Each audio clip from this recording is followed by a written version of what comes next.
আজ পর্যন্ত কোনোদিন মুসলমানদের উৎসব শবে বরাত একটা হিন্দু মসজিদে দেখার জন্য আসলো না, মুসলমানদের উৎসব শবে কদর একটা হিন্দু কোনোদিন চাওয়ার জন্য আসলো না, মুসলমানদের উৎসব রমজান মাসের রোজা একটা হিন্দু কোনোদিন তোমার সাথে সমাজ করার জন্য রাখলো না, একটা হিন্দু কোনোদিন তোমার ঈদের নামাজে আসলো না, একটা হিন্দু কোনোদিন তোমার সাথে জুমার নামাজে অংশগ্রহণ করলো না, তোমাকে দেখার জন্য পর্যন্ত আসলো না।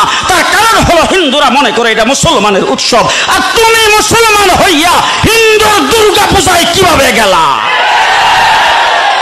আরে তোমার কি হয়ে গেল? তোমার কি লজ্জা শরম তুমি দয়ে ফেলে দিয়েছো? তোমার কি কোনো লজ্জা শরমও নাই? তোমার কি কোনো লজ্জা শরমও নাই? আবার কি সুন্দর বলতেছ, ধর্ম যার যার উৎসব সবার। হাই হাই হাই, ও মুসলমান যুবকেরা ভালো করে শোনো, ধর্ম যার যার উৎসব সবার, তাইলে বিয়া যার যার বউ তো সবার।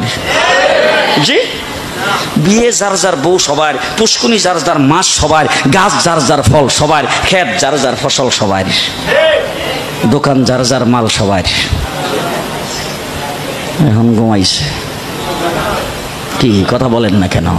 তাহলে আমার দোকানের মাল যদি আমার হয়, আমার ক্ষেতের ফসল যদি আমার হয়, আমার গাছের ফল যদি আমার হয়, আমার গাছের নারিকেল যদি আমার হয়, আমি বিয়ে করলে বউ যদি আমার হয়, মুসলমান আমার পুষ্কুনির মাছ যদি আমার হয়, তাইলে ধর্ম যার উৎসব তার।